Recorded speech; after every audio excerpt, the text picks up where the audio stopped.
gente completa 21 dias fazendo o jejum de Daniel 10. E não só isso, completamos hoje 14 dias, desde o anúncio da mudança de liderança no movimento que nós fazemos parte. Então, eu preguei sobre isso no culto de semana passada, que a gente fez toda a igreja juntos lá no Nikkei. Eu preguei disso no domingo, não agora, da semana passada. Eu gostaria de fazer um terceiro sermão ainda sobre esse assunto aqui no staff.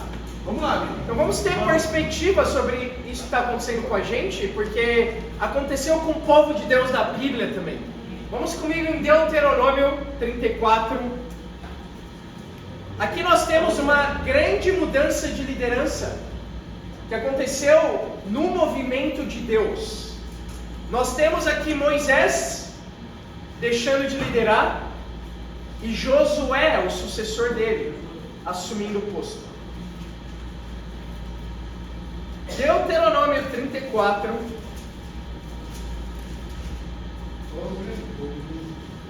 Versículo 1 fala: Então das campinas de Moabe, Moisés subiu ao monte Nebo, ao topo do Pisga, em frente de Jericó.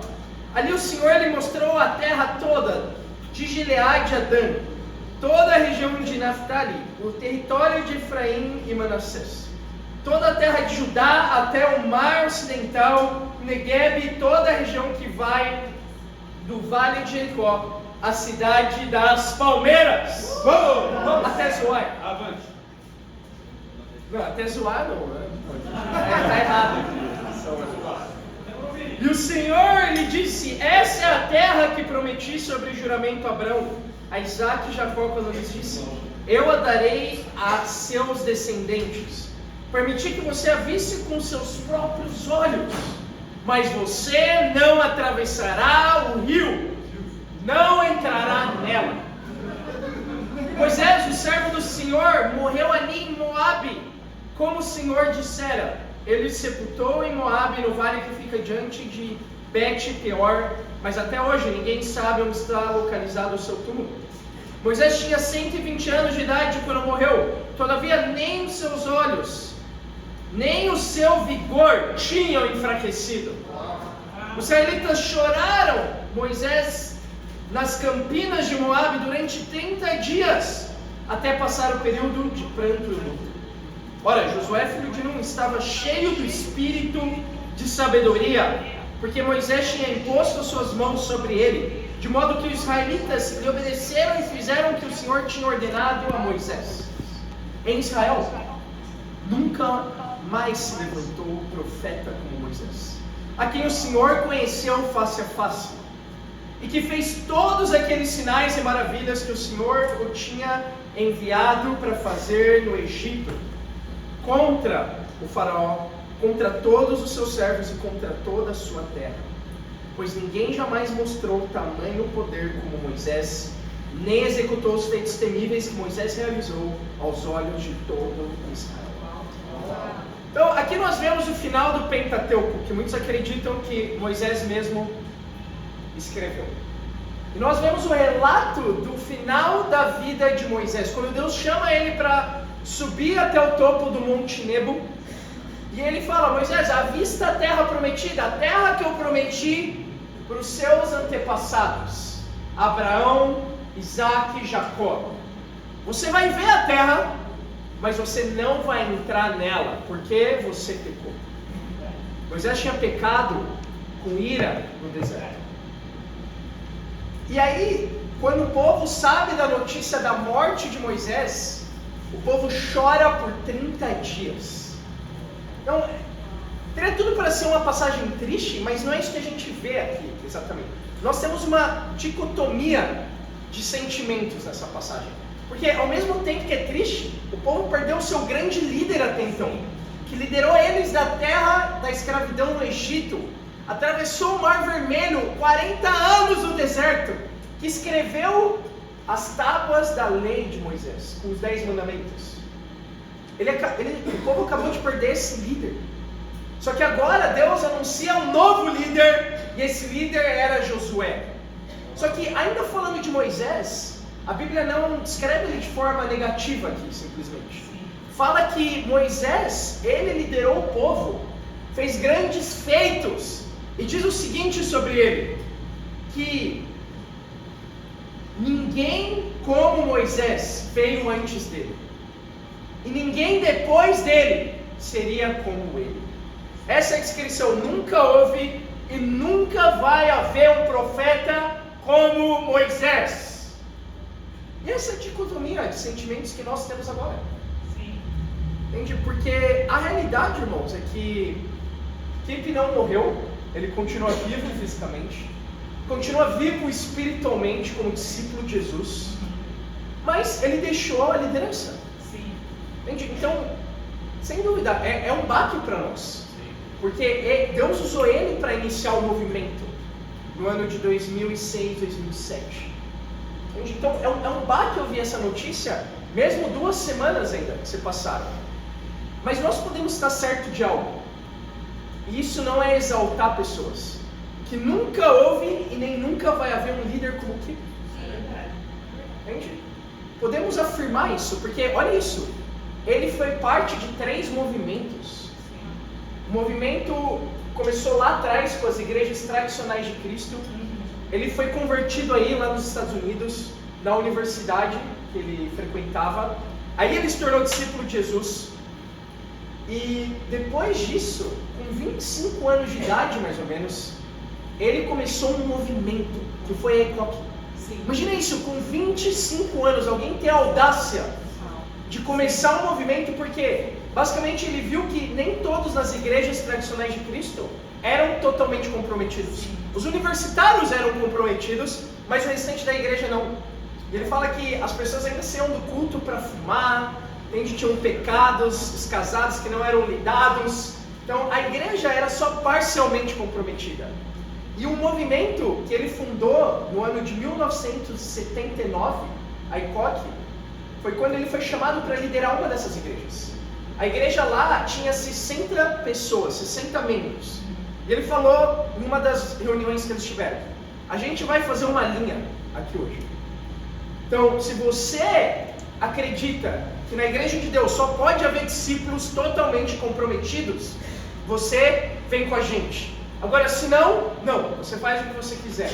E aí, dos 60, só 30 responderam. E assim começou o antigo movimento, com 30 discípulos totalmente comprometidos, numa sala de estar de um casal chamado Gampel, lá em Boston, nos Estados Unidos. E esse movimento cresceu muito, chegou a milhares de discípulos, a mais de 300 igrejas. Eles chegaram muito perto de evangelizar o mundo, ainda que não atingiram o sonho. Deus fez coisas extraordinárias e o Kip liderou esse movimento. Então, obviamente, ele teve pecado no antigo movimento, como ele mesmo é aberto. E aí ele foi tirado da liderança. E o que aconteceu é que a doutrina foi mudada da igreja. Eles voltaram à doutrina das igrejas tradicionais de Cristo. Então, não mais acreditando numa igreja da Bíblia, mas no Novo Testamento, não mais acreditando no discipulado, no sonho de evangelizar o mundo, em liderança central, nada disso. E ele falou, não é isso que a Bíblia ensina, por isso a igreja esfriou. Não só muitos caíram da fé, mas a igreja parou de crescer porque perdeu as convicções centrais.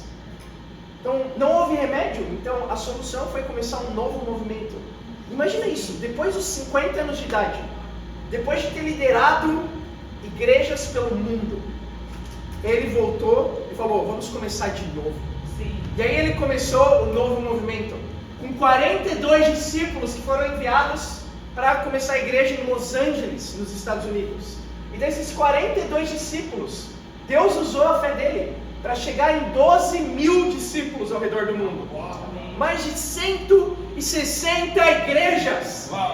Irmãos, e se hoje nós estamos aqui ouvindo essa pregação como discípulos, nós devemos muita gratidão a Deus ter usado o Kip. Porque Deus colocou o sonho no coração dele e Ele colocou o sonho nos nossos corações. Hoje nós temos o sonho de evangelizar o mundo. Por quê? Porque Deus agiu através de um sonhador. Não só isso, o Kip, ele foi responsável por organizar a série dos estudos dos princípios básicos. Os princípios básicos não são inspirados por Deus, mas as escrituras que estão nos princípios básicos são, amém? Amém. Mas ele teve o trabalho de realizar isso e sistematizar uma forma que nós pudéssemos fazer discípulos. Entende? Hoje nós temos o Mercy, graças à iniciativa do Kip, que tinha esse coração pelos necessitados, como Jesus chama todo discípulo a ter. Hoje nós temos a ICCL, a faculdade aqui na igreja, graças à visão que ele teve também, porque no antigo movimento isso nunca existiu. Agora nós temos uma faculdade de teologia com uma doutrina bíblica, verdadeiramente. Irmãos, nós temos conferências de missões, também pela visão que ele teve.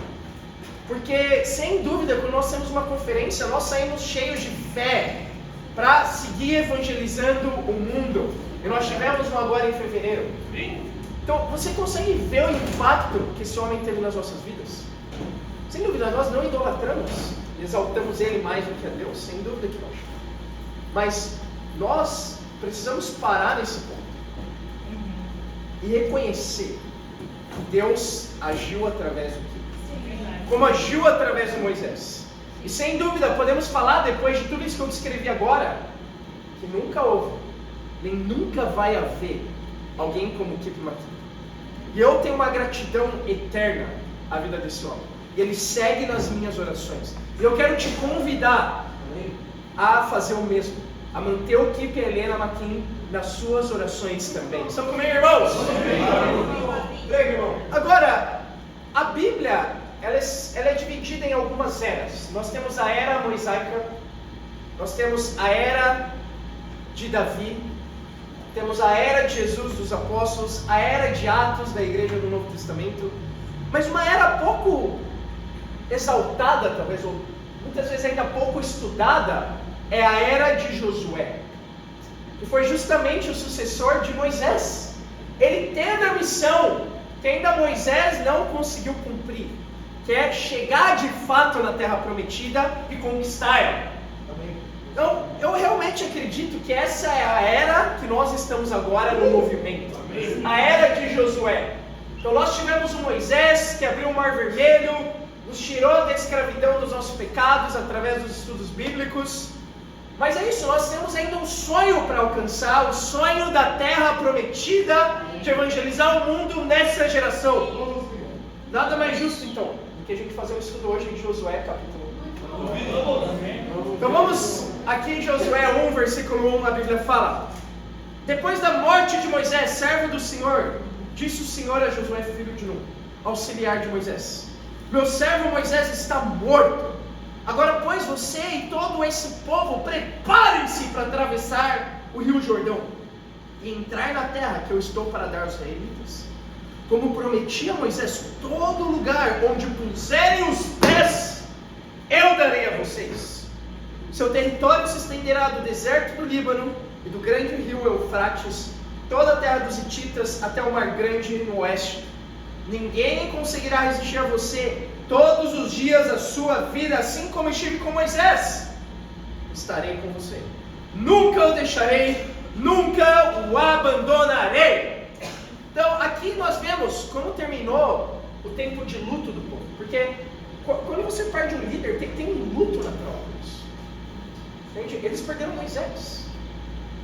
E aqui Deus, ele põe um basta. Ele fala, ok, Moisés foi incrível, nunca houve alguém como ele, foi um grande profeta, mas ele está morto. Ponto final. Essa foi a história dele.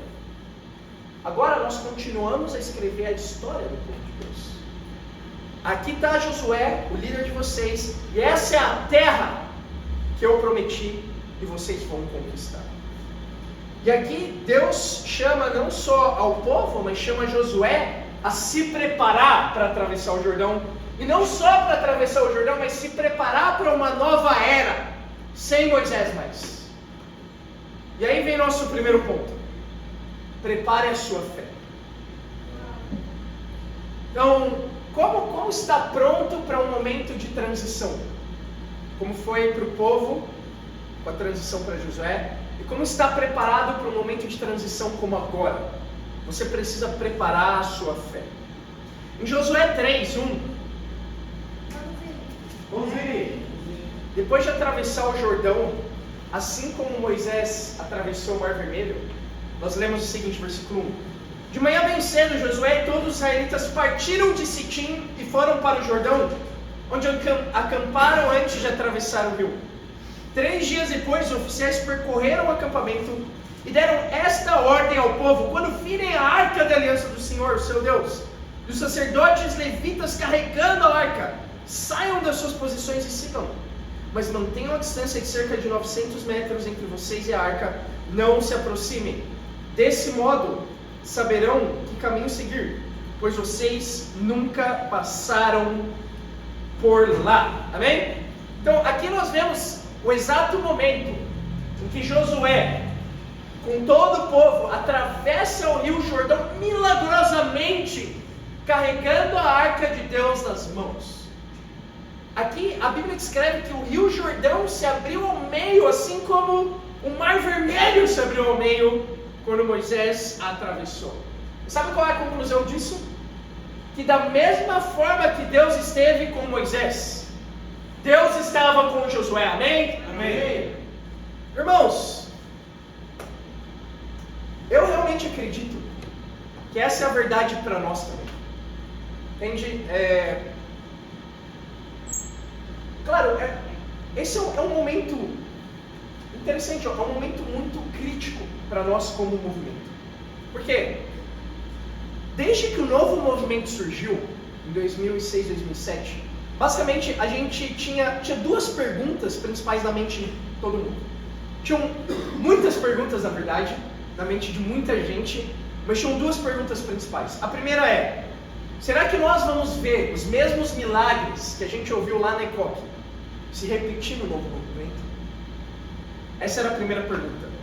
E bom, como eu falei, depois de 17 anos, são mais de 160 igrejas. Não só isso, a ECOC começou com um pouco mais de 100 batismos no primeiro ano, em Boston. O novo movimento começou com 1 batismo a mais. Foram 100 e tantos mais 1, demonstrando que os mesmos milagres que aconteceram lá têm acontecido aqui ao longo desses anos. Agora, a segunda pergunta que muita gente se fazia e agora tem feito é: o que vai acontecer, ou o que aconteceria depois que o Kip parasse de liderar?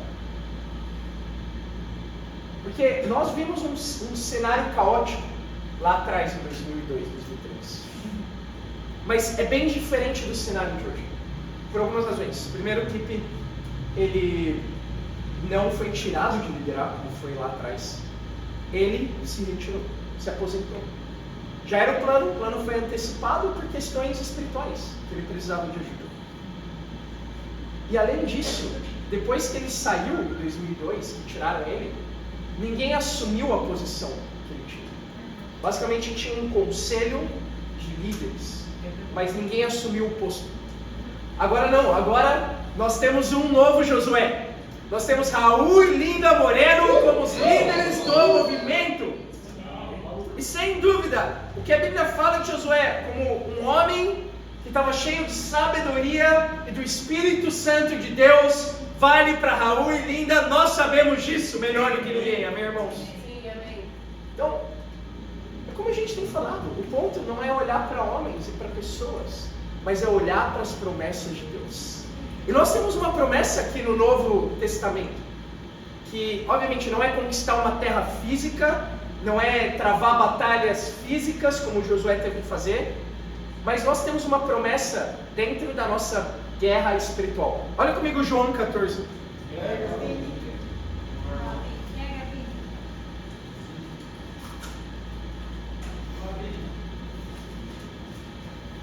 E ainda sabendo de tudo isso, talvez sua fé balançou nas últimas semanas. Talvez por causa da notícia da mudança de liderança, talvez por outras coisas, provavelmente por outras coisas. Mas talvez você se viu sem fé em algum momento das últimas 2 semanas. Talvez você se viu sem fé no seu bate-papo. Teve um bate-papo sem visitantes. Talvez pessoas que você estudaram a Bíblia, elas pararam os estudos. Isso tirou sua fé. Em algum momento você vai ver a sua fé balançar na vida cristã.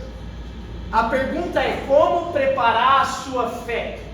Porque esse é o nosso ponto. E nós vamos ver Jesus ensinar isso aqui para gente.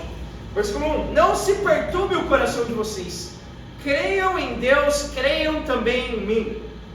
Na casa do meu pai há muitos aposentos. Se não fosse assim, eu lhes teria dito: vou preparar-lhes um lugar. E se eu for lhes preparar lugar, voltarei e os levarei para mim, para que vocês estejam onde eu estiver. Vocês conhecem o caminho para onde vou. Vamos parar aqui. Aqui Jesus está anunciando uma grande transição no movimento dele também. Que ele não estaria mais com os discípulos. Imagina isso. Ele ia para o Pai, para o céu. Ele fala: eu vou preparar um lugar para vocês. Vocês sabem o caminho para onde eu vou. Se você estivesse aqui no meio dos discípulos, nesse movimento, como você se sentiria nessa hora? Jesus vai embora? Olha a resposta de Tomé. Versículo 5. Disse-lhe Tomé: Senhor, não sabemos para onde vais. Como então podemos saber o caminho? Tomé ali que falou pelo grupo dos 12, não é? Ele falou: mas que ideia é essa, Jesus? Eu nem sabia desse plano. Como assim você vai embora?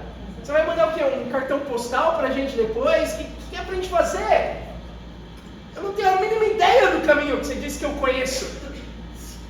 Jesus fala no versículo 6: eu sou o caminho, a verdade e a vida.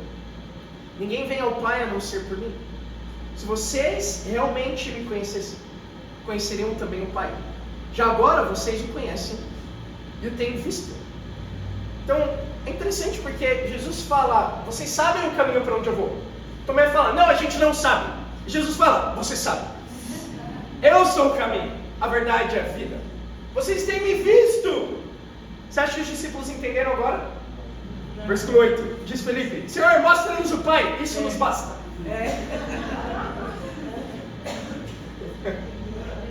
Versículo 9. Jesus respondeu: você não me conhece, Felipe, mesmo depois de eu ter estado com vocês durante tanto tempo. Quem me vê, vê o Pai. Como você pode dizer: mostra-nos o Pai? Traduzindo: seu burro. Você está vendo o Pai o tempo todo. Não entendeu ainda. Jesus foi um pouco mais polido aqui. Você não crê que eu estou no Pai e o Pai está em mim? As palavras que eu lhes digo não são apenas minhas. Ao contrário, o Pai que vive em mim está realizando a sua obra. Creiam em mim quando digo que estou no Pai e o Pai está em mim. Ou pelo menos creiam por causa das mesmas obras. Digo-lhes a verdade: aquele que crê em mim fará também as obras que tenho realizado. Fará coisas ainda maiores do que essa, porque estou indo para o Pai, e eu farei o que vocês pedirem em meu nome, para que o Pai seja glorificado no Filho. O que vocês pedirem em meu nome, eu farei. Então, aqui Jesus, ele dá essa notícia para os discípulos: eu vou embora, mas vocês sabem o que vocês têm que fazer. E os discípulos ficam chocados com a notícia. E eles falam: não, Jesus, a gente não sabe o que a gente tem que fazer. E Jesus fala: vocês sabem o que vocês têm que fazer? Creiam em mim. Creiam em mim, e vocês não só vão fazer o que eu tenho feito, mas vão fazer coisas ainda maiores. Entende? Então, eu quero ser aberto com vocês, irmãos. Eu vi a fé de muitos de nós aqui balançar nas últimas semanas. Eu acho que foram por diferentes motivos, como eu falei. Tem N motivos para a fé de alguém balançar. E quando eu vi muitas coisas eclodirem na igreja, eu acho que a minha fé foi afetada por um momento. Entende? E eu queria estar aqui na frente, pregando, dando fé para a igreja. Eu coloquei isso na minha mente: não é hora de ficar triste, desanimado, nada do tipo. Vou lá, vou pregar, dar fé para a igreja, dar fé nos tempos, conversando com pessoas no convívio. Mas realmente foram muitas situações. E eu senti minha fé balançar.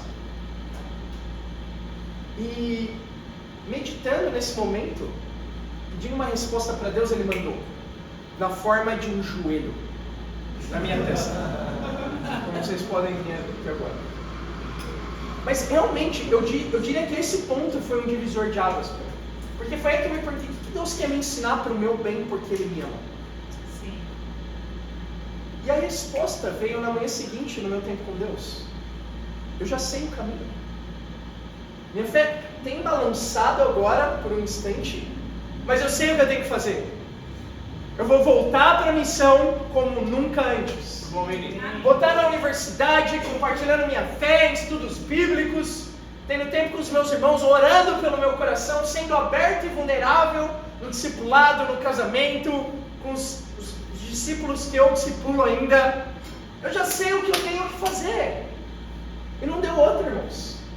Eu estou com muita fé. Amém. No que Deus vai fazer. E que, assim como Deus usou o Kipe para fazer coisas grandes, agora, na era do Raul e da Linda, Deus vai fazer coisas ainda maiores. Amém? Amém. Nós vamos ver coisas ainda maiores, mais igrejas sendo implantadas, mais discípulos sendo feitos, e as nações evangelizadas. É isso que nós vamos ver. E essa lição serve para cada um de nós, em cada momento que você vê sua fé balançada. Sabe qual que é a boa notícia? Você já sabe o que fazer. Sim. Vai para Deus. Vai para a missão.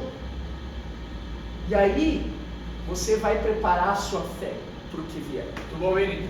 Sabe por quê? Porque, para pensar comigo, 2 semanas depois, o que mudou? Nada mudou. É verdade. A Bíblia continua sendo a mesma de 2 semanas atrás, concorda? Sim. E eu vou te dizer que amanhã a Bíblia vai continuar igual, quando você tiver seu tempo com Deus. Então nada mudou, nós sabemos o que fazer. Agora é a hora de fazer. E aí, sua fé vai estar preparada para o próximo nível. E é isso que Deus está nos chamando agora, irmãos. Deus está chamando cada um de nós para o próximo nível da nossa vida cristã. Isso é incrível, isso é animador. Agora é a hora de ter mais fé que nunca. E o mesmo Deus que deu milagres no passado vai seguir dando milagres agora. Amém. Vamos. Primeiro ponto, prepare a sua fé. Segundo ponto, prepare o seu coração. Vamos em Josué 1, versículo 6.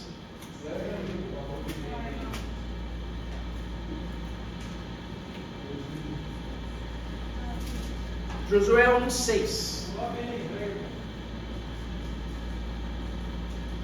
Vamos, Vini. Ensina, irmão.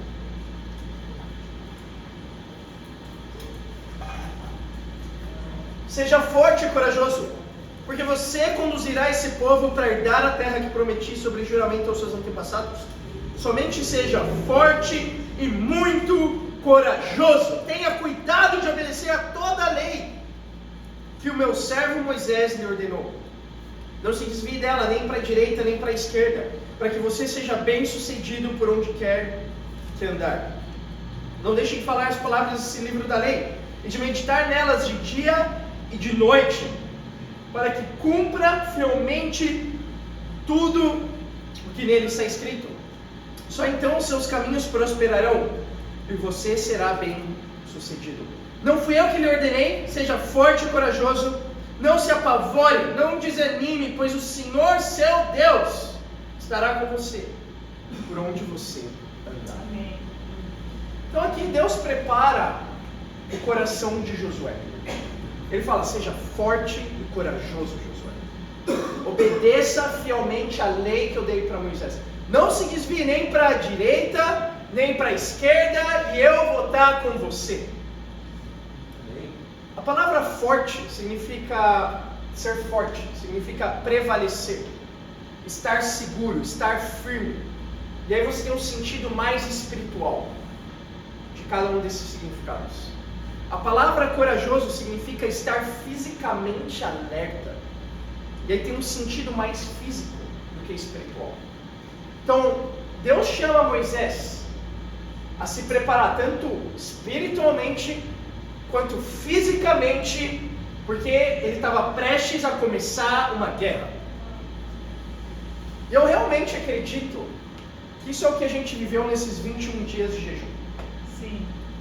Nós nos preparamos espiritualmente, mas também fisicamente.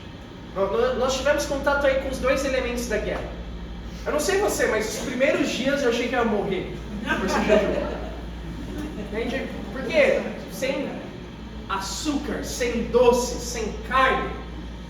Talvez você achou que ia morrer, mas a gente está aqui vivo agora, não é verdade? Foi uma guerra física, irmãos. Foi uma guerra física, não é? A gente, na verdade eu tive a brilhante ideia de comprar uma carne de soja. Um bife, sabe, que imitava um bife real. Uau! E aí a Bia fez com todo o cuidado, o carinho do mundo. Ficou bonito. Parecia, ela colocou cebola em cima, parecia um bife acebolado. Sabe aquele que você quer comer amanhã? Um PF, arroz, feijão, bife, batata, não é? Falei, nossa, tá maravilhoso isso. Aí eu dei a primeira mordida. Parecia que eu tava comendo uma havaiana. Foi literalmente uma das piores coisas que eu comi na minha vida, ainda que eu tô muito grato. Obrigado, Deus. Não tô reclamando. Mas é um fato, foi terrível, não é culpa da minha. A gente deu pra rap o resto, porque a gente não conseguia comer. E a rap passou mal, acredita? Então, esse negócio não é de Deus, definitivamente. Então, foi uma guerra física, irmãos. Mas nós pudemos ver ainda mais claramente a guerra espiritual. O que esse jejum fez, eu acredito? Revelou o coração. Revelou o meu coração na primeira semana muito ingrato, muito dependente de comida para estar bem, estar feliz, estar disposto. Revelou o coração de muitos de nós, entende?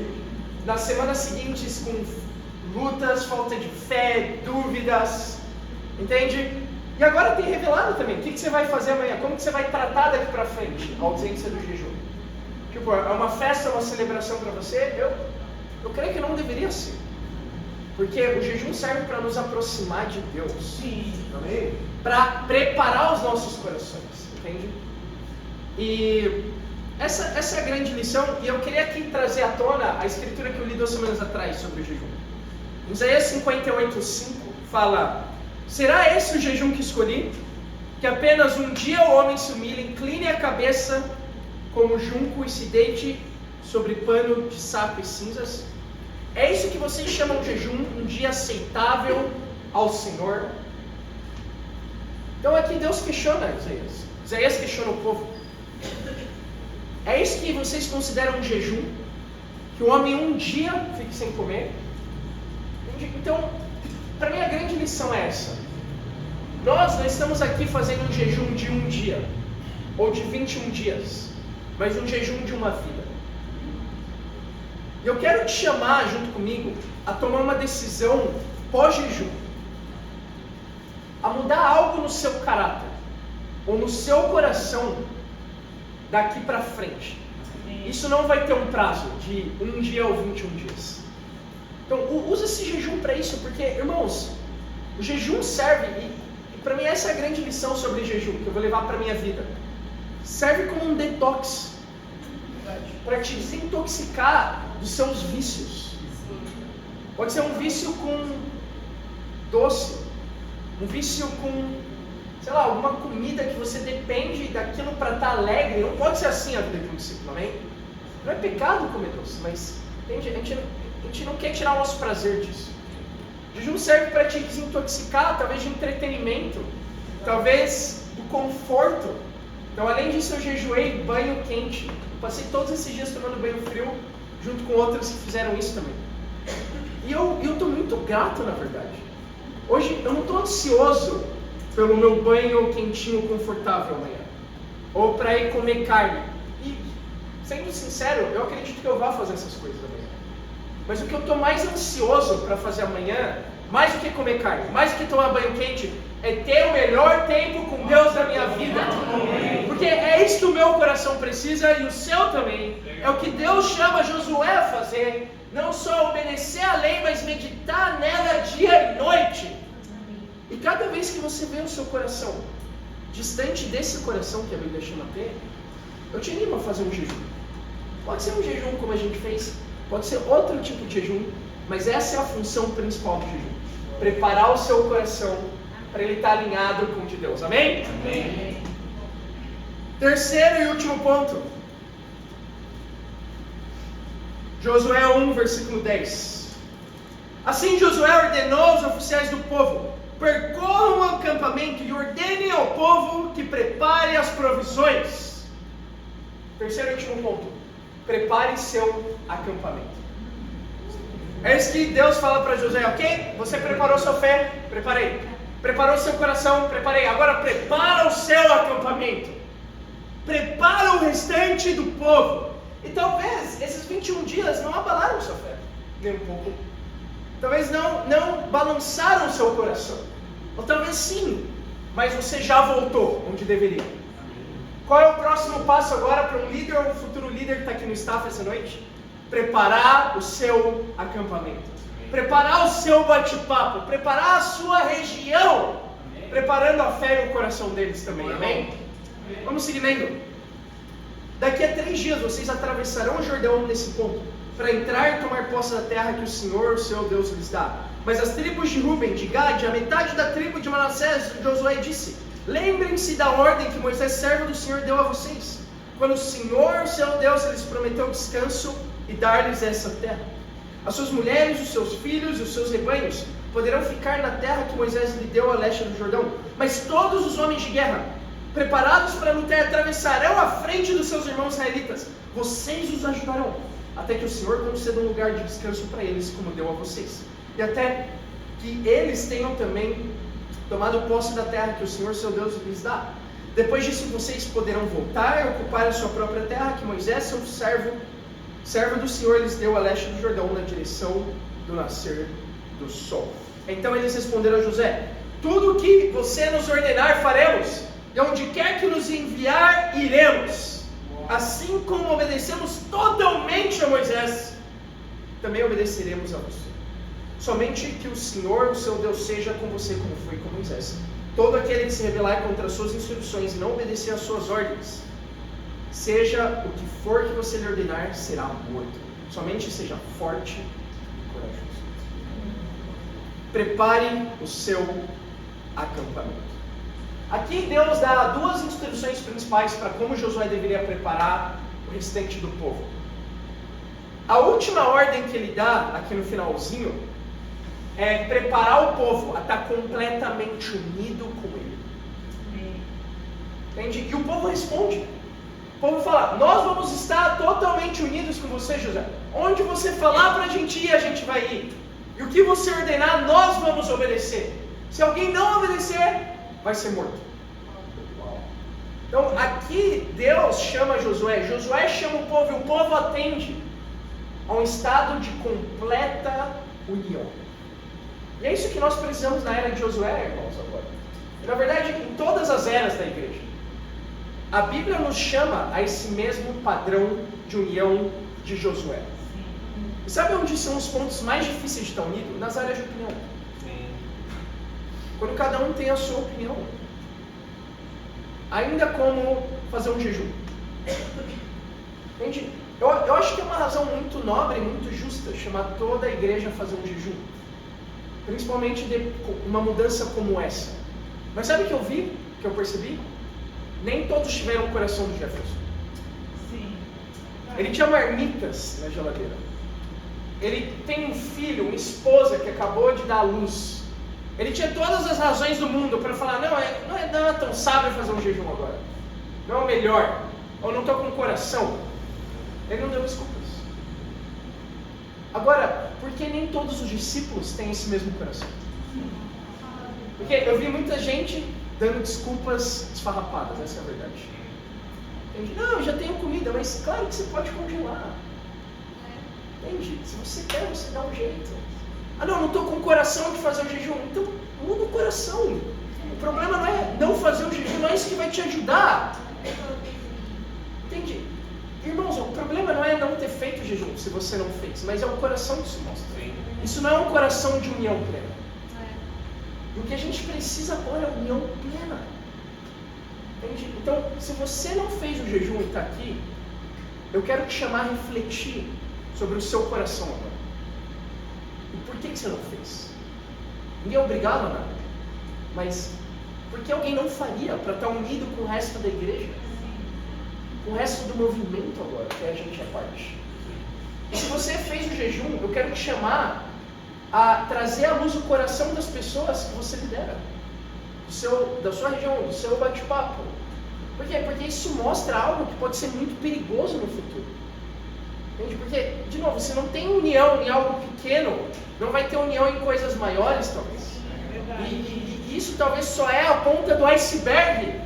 Nós queremos trazer isso à tona para ajudar os nossos queridos irmãos e irmãs. Amém? O que nós queremos agora é ter total união, como ofertas especiais. Entende? Tem pessoas vindo me fazer perguntas ainda e eu entendo que talvez precisa mais esclarecimento aí da dinâmica. Ainda que seja bem simples, se você dá R$100 de oferta todo mês, você continua dando todos os meses R$100. Mas até o mês que vem, o que a gente está animando a igreja é dar R$100 extras. Você segue dando R$100 no Pix da igreja e dá R$100 extras na conta do e-mail da igreja que está nos grupos de WhatsApp. Entende? Então, é simplesmente isso.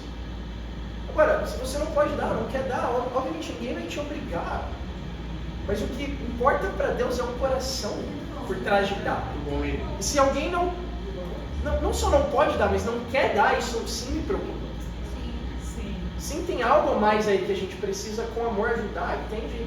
Ninguém vai te cobrar cada centavo, não é isso. O ponto é uma preocupação, irmãos. Entende? Eu vejo que nem todos têm vindo nos últimos cultos. Eu vou muitas faltas, e não é Dia das Mães, não é... Entende? É um coração que precisa ser ensinado e levado à plena união, como Jesus ensina também. Essa é a oração dele, que sejamos levados à plena união. E essa é a sua missão, estando aqui. É que seu grupo esteja completamente unido, como o de Josué estava unido, e por isso eles conquistaram a terra prometida. Amém? Amém. Agora, segunda coisa que Deus chama Josué chama o povo a fazer, e isso tem a ver com preparar o seu acampamento também, é ir para a batalha.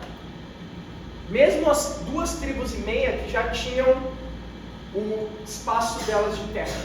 Então 2,5 tribos decidiram ficar antes do Jordão. Eles falaram, a gente gostou daqui, a gente não quer entrar na terra. Josué falou, Moisés, você tem certeza? A gente está prestes a matar vocês aqui porque vocês não estão unidos. Eles, não. A gente vai lá, vai lutar, vai conquistar a terra. Depois a gente volta e deixa vocês. E aí Moisés chama o povo. Ok, vocês prometeram que iam lutar. Agora vocês vão atravessar, vão lutar e conquistar a terra prometida. Depois vocês voltam.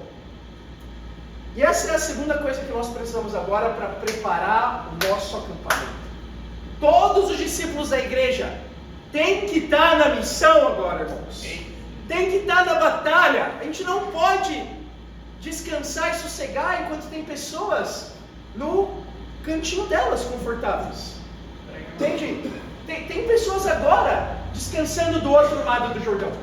Quando a chamada é atravessar o Jordão e conquistar a terra prometida, depois você descansa no céu, amém? Agora é a hora de pregar a palavra de Deus, porque quanto menos tempo na missão, mais dúvidas, mais pecado e menos milagres. Quanto mais tempo e mais discípulos na missão, menos dúvidas e mais milagres. O que nós vimos nesse último domingo? 3 almas sendo salvas aqui em São Paulo. Tiffany, Laura e Marcelo, é o que Deus quer ver nas próximas semanas. Ainda mais tendo uma conferência de mulheres daqui a alguns dias. Mas que importa?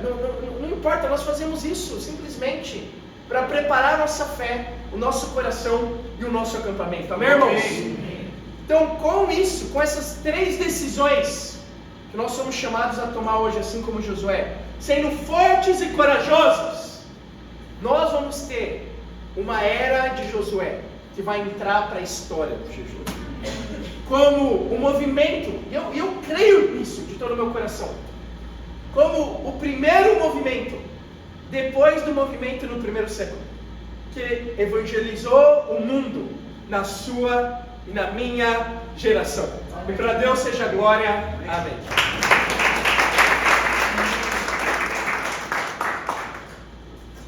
Amém, irmãos? Vamos nos separar agora nas regiões, falar dos estudos. E, de novo, se tem qualquer dúvida ou qualquer questão,